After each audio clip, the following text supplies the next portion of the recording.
Его жизнь была насыщенной, многогранной и яркой. Автор более 100 научных статей, монографий, многих методических рекомендаций и пособий для врачей. Все это о главном внештатном торакальном хирурге Якутии, докторе медицинских наук Иннокентии Иннокентьевиче Винокурове. Наши хирурги уже оперируют по той же методике, которую сейчас они оперируют.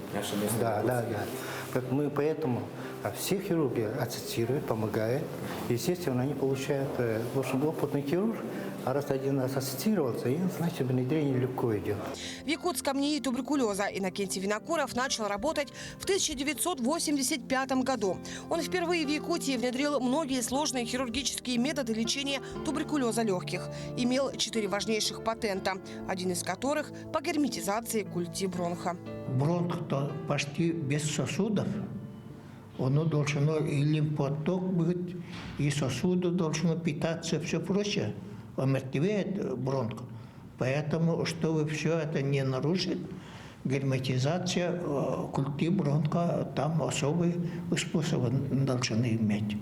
Никогда не успокаивается одним.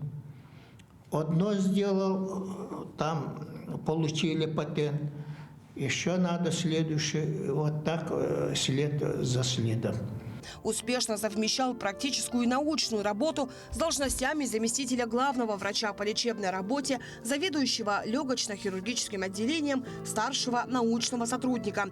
Его многогранная личность проявлялась и в творческой сфере. Он был поэтом и писателем, автором 4 популярных романов, рассказывающих о северных народах. Республиканская клиническая больница номер 3 во время пандемии ковид лишилась одного из опытнейших своих специалистов. Рентгенолаборант Мария Ильинична Бочкарева отлично владела и теоретическими, и практическими навыками.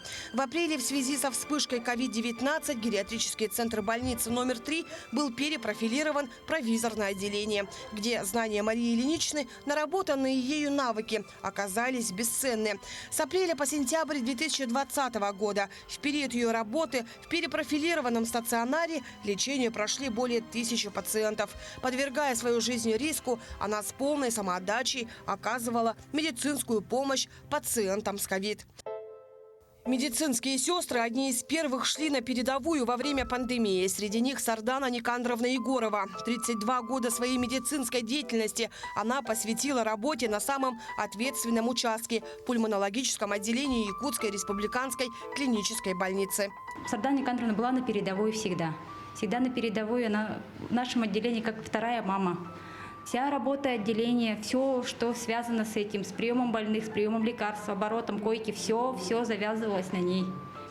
И вот как вот мы ее потеряли, отделение осиротело. Выбрав медицину делом своей жизни, все они отдавали ей свою энергию, время и знания. Забота о людях всегда была одним из главных их приоритетов. И теперь память о каждом из них навсегда останется в сердцах спасенных пациентов. Ульяна Шагина, Джулус Иннокентьев, Якутск.